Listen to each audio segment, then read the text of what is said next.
एक बहुत important development है पाकिस्तान और भारत को लेकर करतारपुर राहदारी के हवाले से। इस वक्त आपको मालूम है कि अब से कुछ दिन पहले, कुछ वक्त पहले इसको बंद किया गया था और बदस्तूर इस वक्त जो करतारपुर हमारी राहदारी है वो बंद है। इंडिया ने पाकिस्तान भारत कशीदगी के दौरान ये राहदारी गैर मुअय्यना मुद्दत के लिए बंद की थी। पाकिस्तान ने मैं दोबारा से कोट कर दूं, पाकिस्तान ने उन सिख भाइयों के जो पाकिस्तान के अंदर मौजूद थे वीज़ा को भी कैंसिल नहीं किया था और उनको पूरा मौका दिया था। अभी भी मौजूद हैं, अभी भी मौजूद हैं जो कर रहे हैं। तो पाकिस्तान ने ये किया था और इंडिया ने इसको बंद किया था। अभी तक इस कॉरिडोर को, इस राहदारी को अभी तक नहीं खोला गया है और यही सूरत हाल है।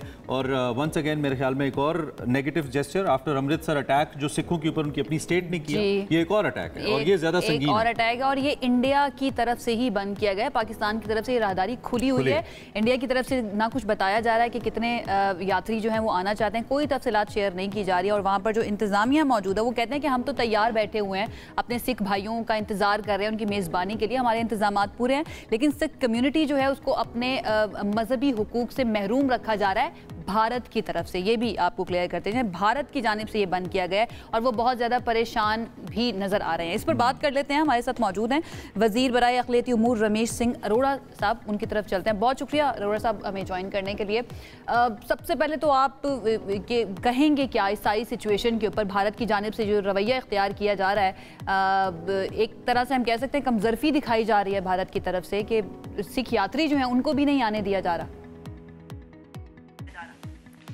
जी बड़ी मेहरबानी, शुक्रिया जी। ये बड़ी बदकिस्मती है कि भारत हमेशा जब भी अक़लियतों की बात होती है, भारत का रवैया हमेशा ऐसा ही रहा। आप देखिए जिस दिन ये पाक भारत कशीदगी हुई, सबसे पहले तो फॉल्स फ्लैग ऑपरेशन को जिस तरीके से उन्होंने प्रोपोगेट किया और ख़ासकर जो बड़ा नेगेटिव रोल प्ले किया उनके भारतीय मीडिया ने, और जिस तरीके से भारतीय मीडिया के ऊपर बैठ के पाकिस्तान मुखालफ बयानबाजी की, पाकिस्तान मुखालफ एक पूरा नैरेटिव बिल्ड किया गया और फिर भारतीय मीडिया ने मीडिया पे बैठ के पाकिस्तान को फतह कर लिया, बंदरगाह बना दी लाहौर के अंदर, चीचावती के अंदर एयरपोर्ट बना दिया। कितनी इमेच्योर जर्नलिज्म थी। बट एनीहो, मैं आप खासकर आप सारे मीडिया के दोस्तों को अप्रिशिएट करता हूँ। जितना अच्छा और जितना पॉजिटिव जर्नलिज्म आपने किया, I really appreciate it. Now coming back to Pakistan और इंडिया का ये जो खासकर करतारपुर कॉरिडोर है, आप ये देखिए 2019 में पाकिस्तान ने बहुत बड़ा जेस्चर दिया, बहुत बड़ा दिल किया कि गुरु नानक साहब के 550 साल प्रकाश दिन पे हुकूमत पाकिस्तान ने कहा कि हम अपने सिख भाइयों को पाकिस्तान की तरफ से तोहफा देते हैं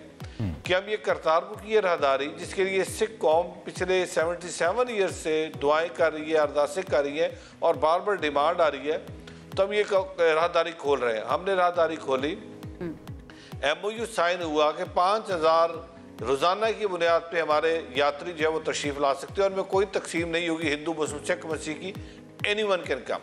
राहदारी खुली, वो भेजते कितने हैं that is another question. Some time 300, 400, 500। But जिस तरह अभी आयशा बता रही थी कि अभी भी इस वक्त हमारे अरेंजमेंट्स हैं, तो हमारे अरेंजमेंट्स 5000 के हमेशा होते हैं। अब जिस दिन 6 और 7 की शब जब पाकिस्तान के ऊपर इन्होंने मिसाइल ताकि और बेगुनाह शहरियों को जिस तरीके से शहीद किया और ख़ासकर जो छोटे बच्चे थे 2 साल से लेकर 7 साल के उन बच्चों को शहीद किया, मैं ये समझता हूँ कि ये जुल्म और बर्बरियत है जो इससे पहले भी बहुत दफ़ा भारत सरकार अक़लियतों पे और भारत के अंदर ये बताइए कि भारत को ये राहदारी जो कि एक मजहबी जगह है, जिसे अगर उसूलन बंद करता तो पाकिस्तान बंद करता, चूँकि इंडिया से लोगों ने पाकिस्तान के अंदर आना है, वहाँ से यहाँ नहीं जाना, उनकी अपनी शहरी जारी बात है, आएंगे और वापस जाएंगे, उनको बंद क्यों करना पड़ा इसको? क्या भारत को अपने ही शहरियों से खदशा है? क्या अपने ही शहरियों पे एतमाद नहीं है भारतीय हुकूमत को? ये इसकी वजह क्या देख रहे हैं आप? देखिए मसला ये हुआ है कि इसके पीछे बहुत लंबी एक कहानी है।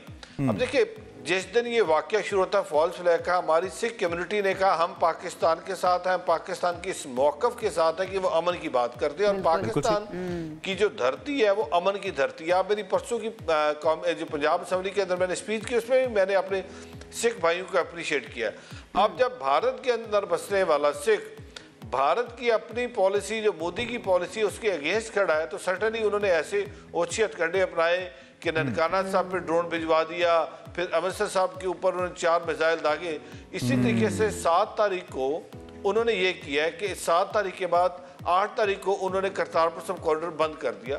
अब जब सीज फायर हो गया है, संगत रोजाना बेचारी बॉर्डर पे आती है, वो चाहती है कि राहदारी खुले, लेकिन हमारी तरफ से तो गेट खुला है। नहीं बहुत बुरी तरह से एक्सपोज हो गया है भारत वो जहनीत का पता चल गया कि बेसिकली वो अना का मसला बनाकर बैठा हुआ है। जंगी महाज हो तो एक अलग बात होती है, लेकिन आप वाटर रिजर्वायर्स को अटैक करें, आप क्रिकेट के स्टेडियम्स को अटैक करें, आप जो मुक़द्दस मकामात हैं आपके अपने ही लोगों के जिन्होंने यहाँ पर आना है उनको अगर अटैक करते हैं तो आपकी जहनीत का पता चल जाता है। अच्छा, जो इस वक्त इंडियन सिख यहाँ पर मौजूद हैं पाकिस्तान के अंदर, आपने उनसे बात की, एक तो उनकी तादाद के बारे में बता दीजिए और दूसरा ये कि उनके क्या सेंटिमेंट्स हैं इस सिचुएशन को देखते हुए, पाकिस्तान का रवैया और भारत का रवैया। आयशा जी, ऐसा है कि आप क्योंकि मीडिया से और आपने उन सबको कवर किया था, आपको याद होगा हमने 10 अप्रैल को 7,000 इंडियन यात्रीज को हमने वीज़ा दिया, जिनमें से 5,800 इंडियन यात्रीज 10 अप्रैल को वाक़ा के रास्ते पाकिस्तान तशरीफ लाए जी। और वो 8-10 दिन हमारे पास रुके और जब वो रुके तो उन्होंने पाकिस्तान जिंदाबाद के नारे लगाए क्योंकि पाकिस्तान ने उनको इतना प्यार दिया।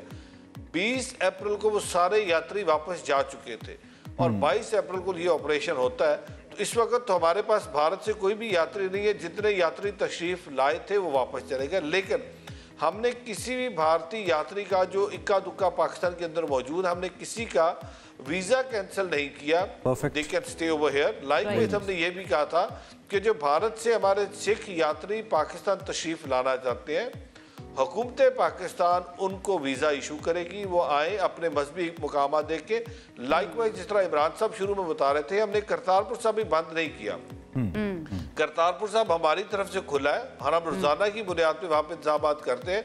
अब देखिए, इसमें थोड़ा सा हमें एक चीज़ समझनी होगी। आज भारतीय जो शहरी हैं उनको ये देखना होगा कि जब वो कहते हैं बहुत बड़ी सेकुलर स्टेट है, दुनिया के अंदर ये क्लेम करते हैं कि we are the one who are the custodian of human rights and minority rights, but in actual जब बात होती है तो अनफॉर्चुनेटली जो भारत के ऊपर दाग लगा हुआ है, भारत के ऊपर गुजरात के अंदर मुस्लिम कुछ फसादात का, मुस्लिम जेनोसाइड का है। भारत के अंदर पंजाब के अंदर सिखों के ऊपर जुल्म की दास्तानें हैं, सिख जेनोसाइड का है। भारत के ऊपर कश्मीरियों के साथ जुल्म और ज्यादती की दास्तानें हैं, वो नजर आती है। भारत के अंदर दलित के साथ और बाकी जो वहाँ पे ऐसी कम तादाद वाली माइनॉरिटीज हैं उनके ऊपर जुल्म और सितम की दास्तान है। आज भारत का कॉन्स्टिट्यूशन ये कहता है कि भारत के अंदर बसने वाला सिख जो है वो पार्ट है हिंदुइज्म का, तो इसका मतलब वहां पे तो उन्होंने सिखिज्म की आइडेंटिटी को कॉम्प्रोमाइज किया। वेरएज़ पाकिस्तान के अंदर मेरी चीफ मिनिस्टर पार्लियामेंट के अंदर खड़ी होकर, पंजाब पार्लियामेंट के अंदर खड़ी होकर कहती है कि अक़लियत मेरे सर का ताज है, उन्हें तहफ़्फ़ुज़ देना हमारी जिम्मेदारी है, उनके एहसास से आप इसमें बहुत कामयाब रहे हैं और बड़ा आपका काबिल कदर किरदार रहा है हुकूमत पंजाब का, इसमें कोई शक नहीं है। और इसकी गवाही हमारी सरहद पार से आने वाले हमारे सिख भाई भी देते हैं। वन क्विक आंसर, सेंटिमेंट्स क्या है वहाँ पे? आप राब्ते में होंगे यकीनी तौर पर वहाँ की हुकूमत के साथ भी, और ख़ास तौर पर जो यात्री हैं या वहाँ पर जो संगतें हैं, क्या सेंटिमेंट्स उनके इस सूरत हाल को लेकर हमें क्विकली ये बता दीजिए। मुझे मेरे साथ रोजाना की बुनियाद पे पूरी दुनिया का सिख राब्ते में है। एक तो जो परसों की स्पीच गई है उससे सिख कम्युनिटी का मोरल बड़ा बूस्ट हुआ है। आप वुड यू बिलीव इमरान जी, मेरी परसों स्पीच गई है, परसों से भारतीय मीडिया ने मेरी स्पीच दिखानी बंद कर दी है। मुझे भारत से बार बार फोन आ रहे हैं कि हम आपकी स्पीच देखना चाहते हैं, वो स्पीच बंद कर दी। ये नफरत है। बट हमारा जो सिख है दे आर वेरी हैप्पी। वो पाकिस्तान के साथ पहले भी चट्टान की तरह खड़ा था, आज भी चट्टान की तरह खड़ा है। लेकिन हम ये चाहेंगे कि जिस तरीके से भारत के अंदर अक़लियतों पे जुल्म उठाए जाते हैं, आज भारतीय जो इंटेलेक्ट है, भारतीय ह्यूमन राइट्स डिफेंडर है, भारतीय वो शहरी जो बिलीव करते हैं सेकुलरिज्म पे, दे शुड कम फॉरवर्ड। और और समझ नहीं आती ना कि भारत कौन से मुगालते के अंदर मौजूद है। इंफॉर्मेशन का ये दौर है और सोशल मीडिया का ये दौर है, उसके अंदर आप फ्लो ऑफ इंफॉर्मेशन को रोक नहीं सकते। Thank you so much. सबसे ज्यादा दुख जो है ना, मुझे मैं इस दुख के साथ रमेश भाई आपको रुखसत करेंगे हम, थैंक यू आप हमारे साथ रहे, कि उन्होंने बाबा गुरु नानक देव जी जैसी शख्सियत को टारगेट किया। ननकाना साहब हो, यारपुर हो, करतारपुर को बंद करके टारगेट किया, ननकाना साहब को तो डायरेक्ट टारगेट किया।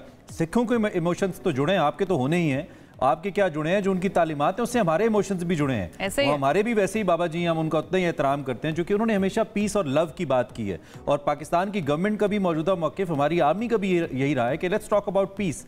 तो ये बहुत ही अफसोसनाक है। मेरे ख्याल में भारत आए दिन एक्सपोज हो रहा है। आपका बहुत शुक्रिया, आप हमारे साथ मौजूद रहे और हमारी हमदर्दियाँ उन तमाम सिख यात्रियों के साथ हैं जो बेचारे वीज़ा लगाए बैठे थे और उन्होंने आना था क्योंकि उनके लिए एक हज है।